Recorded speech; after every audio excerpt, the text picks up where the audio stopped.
Did you get some right here? Whoop. Go ahead.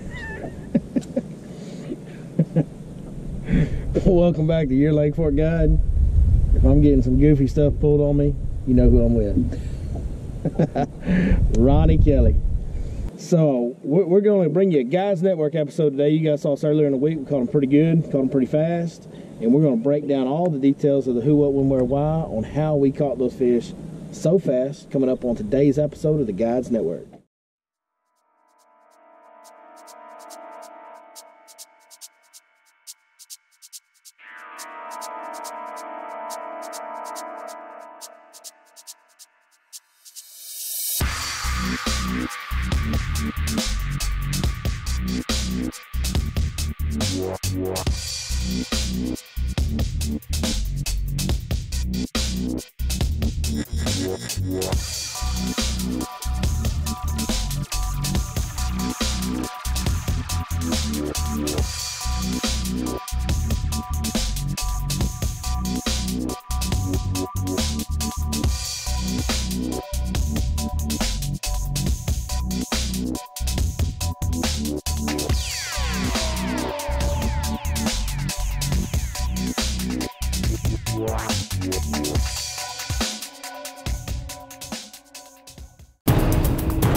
So today we're going to talk about shad spawn, secondary points, just, you know, that immediate post spawn when those baits start spawning, and how, you know, that's some of the fastest you can get right quick. Yeah, especially at Fork. We were at Fork this morning. We were fishing.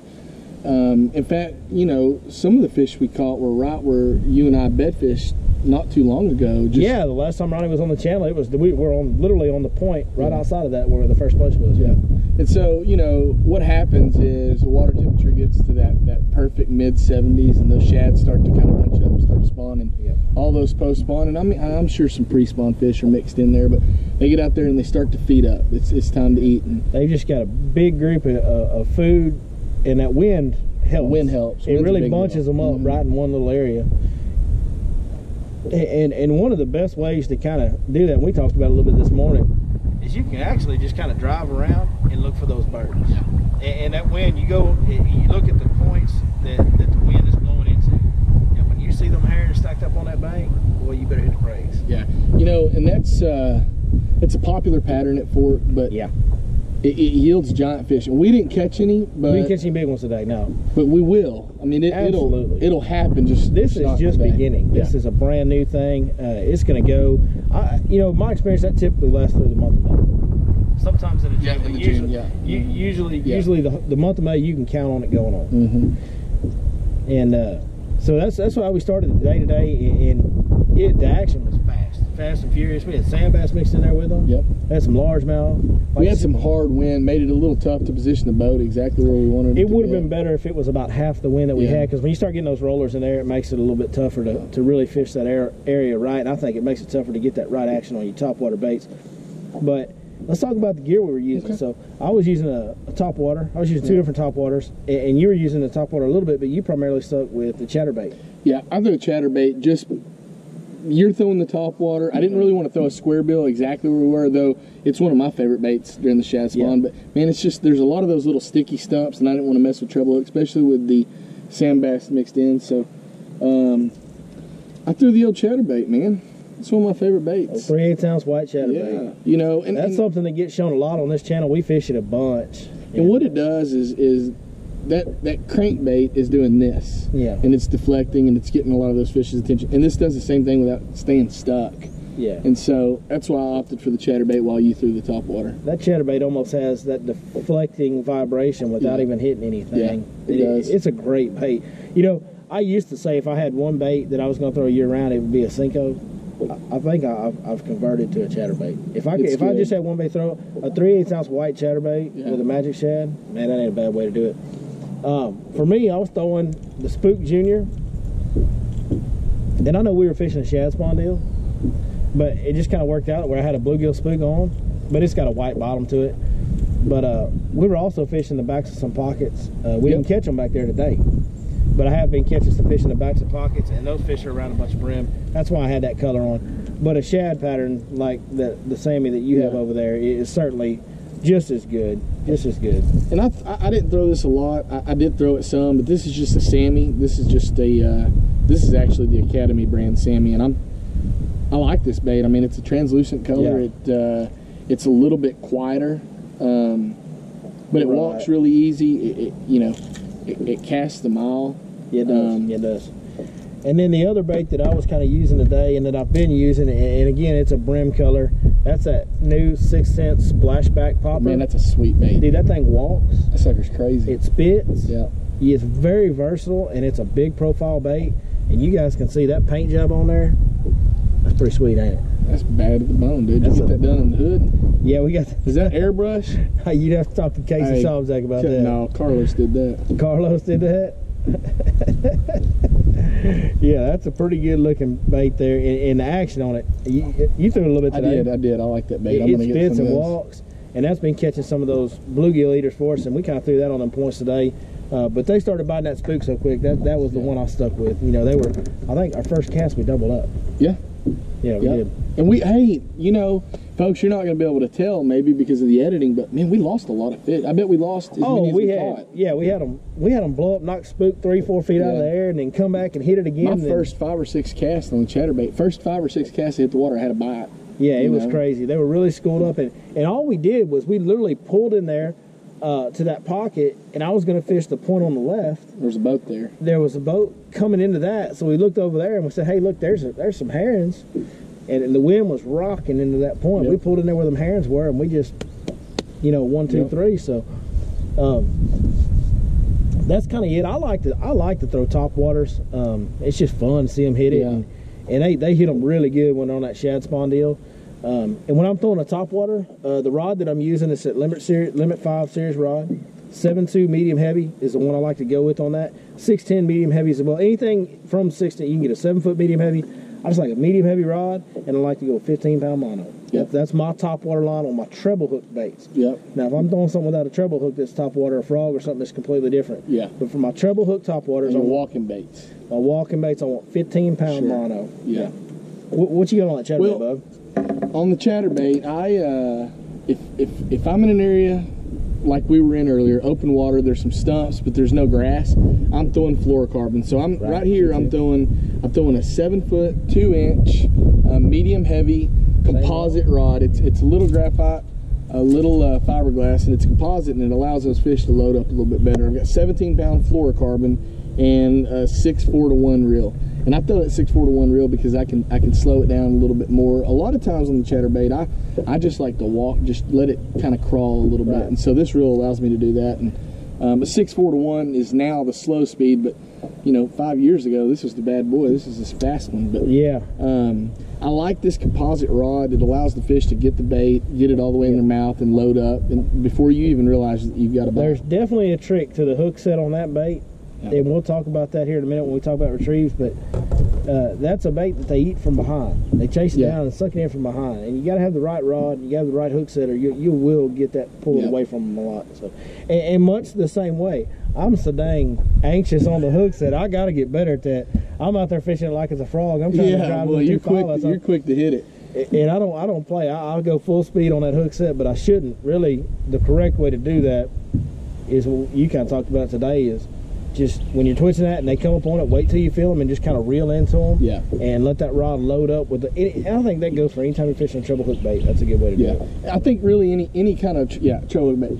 But the big deal is, folks, when you're throwing top waters, if you're somebody that doesn't have just a whole lot of experience throwing a top water, especially when you're walking the dog, it's key to keep walking the dog until you can't walk it. And what happens is they'll come up and they'll swipe at it 2 or 3, especially when there's stuff jumping behind us. Yeah, especially when there's a whole lot of activity. There's a bunch of bait and they're shooting off and they're jumping. And we saw it today. We had probably some missed opportunities. But you want to walk that bait and they come up and they slap at it. You keep walking, and they got it and they've eaten it, and then you pull them. Right.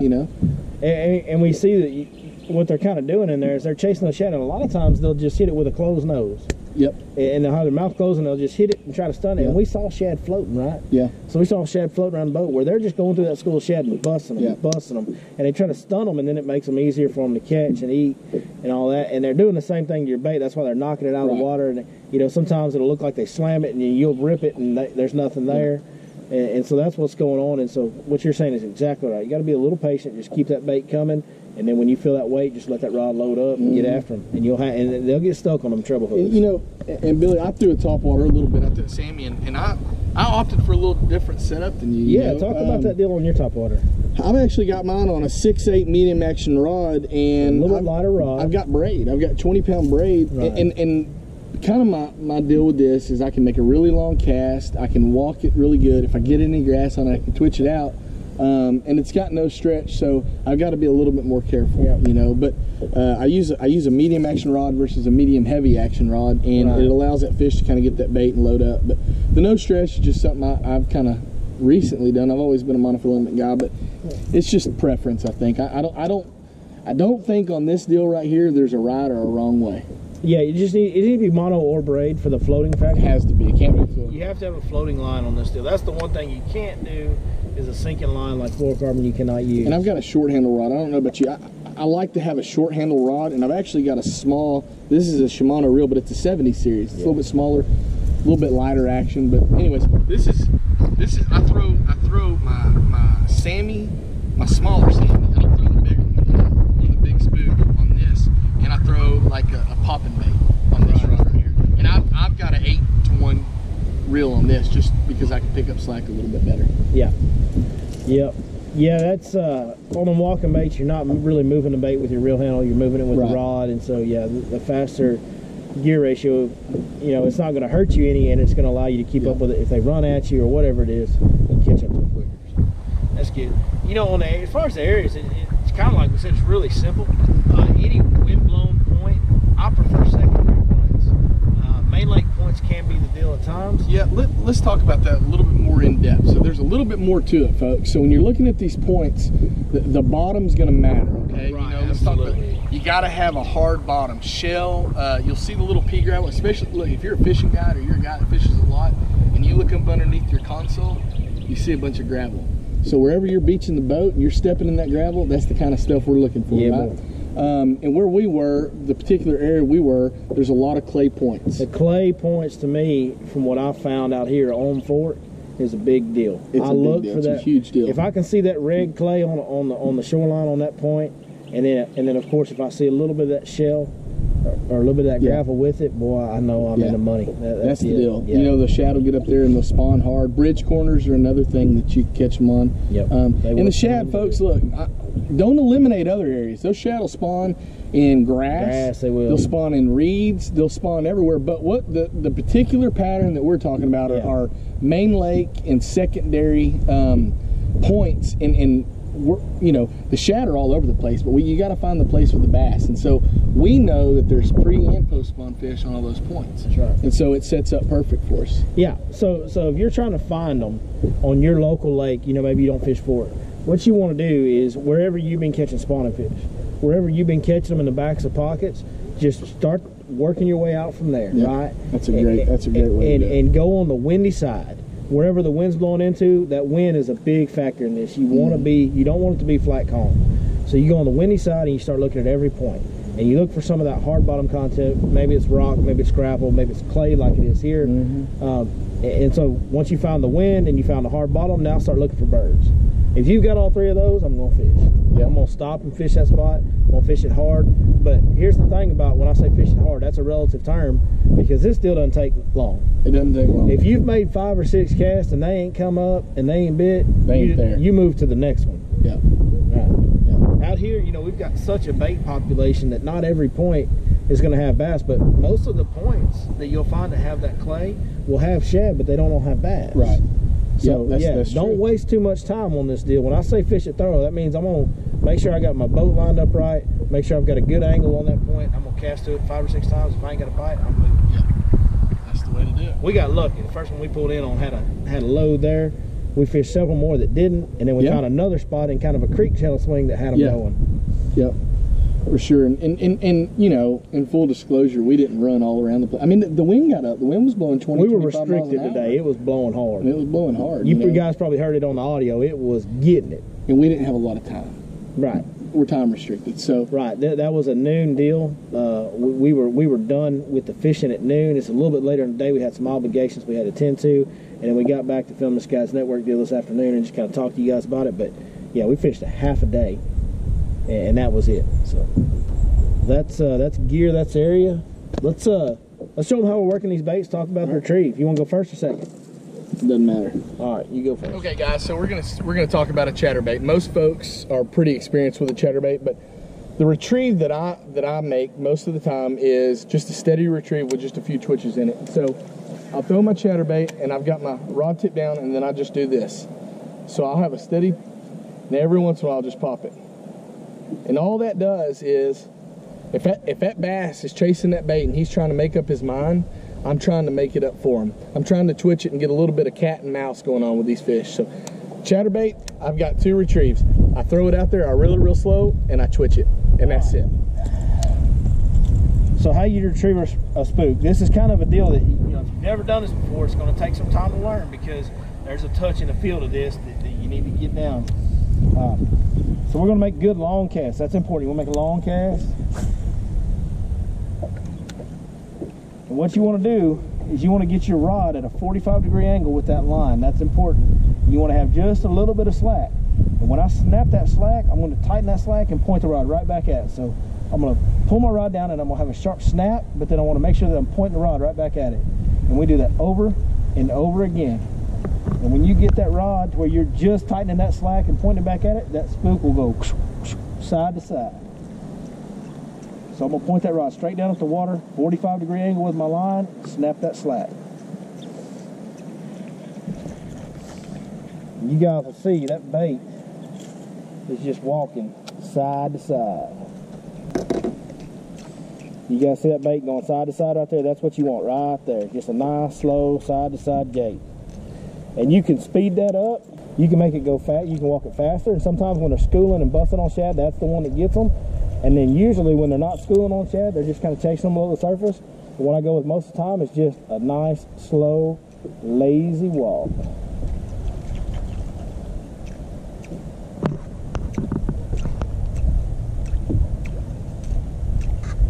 Just like that. So that's how we retrieve our Zara spook, Spook Junior, whatever size you're using, they all retrieve the same.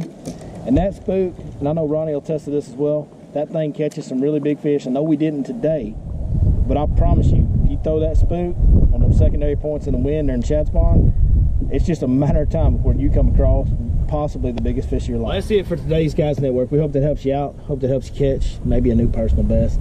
If nothing else, it ought to help you catch a bunch of them, because it's a good pattern to get right quick. You want to catch a bunch of numbers. You know, I've been fortunate, guys, and I want to thank all of y'all that have been watching this channel, that have called and booked trips with me. I am completely booked up for the month of May, and I really appreciate you guys giving me calls and coming fishing with me. I always enjoy meeting somebody that watches videos. Mr. Ronnie right here, he's back guiding again. Yep. He's got some May openings. He's going to be linked below. His Facebook page, his phone number will be in the description below. So if you guys are wanting to go out, I highly recommend taking a trip with Ronnie. He's one of the best when it comes to fishing, and he's one of the funnest there is to spend a day in the boat with. Man, I appreciate you having me, dude. You want to end it with our secret handshake? Secret handshake? I don't know what this is. Oh, you... What? That just happened. I thought you didn't earlier. We did the handshake deal. Did we do that earlier? Yes. Oh, okay. Dude, that's embarrassing right here on camera. Let's try it again. Ready? All right, let's do it one time. That's embarrassing, dude. You told me we were going to do it at the end of the show, and we practiced it. Yeah, that's pretty embarrassing. Thanks for watching Your Lake Fork Guide, and we'll see you guys next time.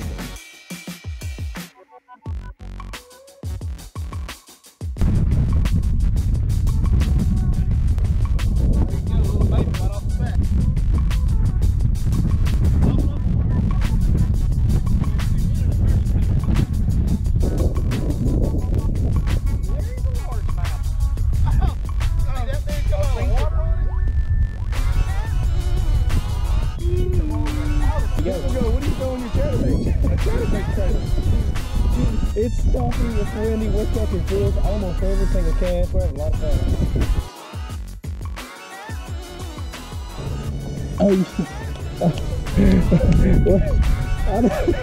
Ready? Alright, let's see what's that. That's embarrassing, dude. You told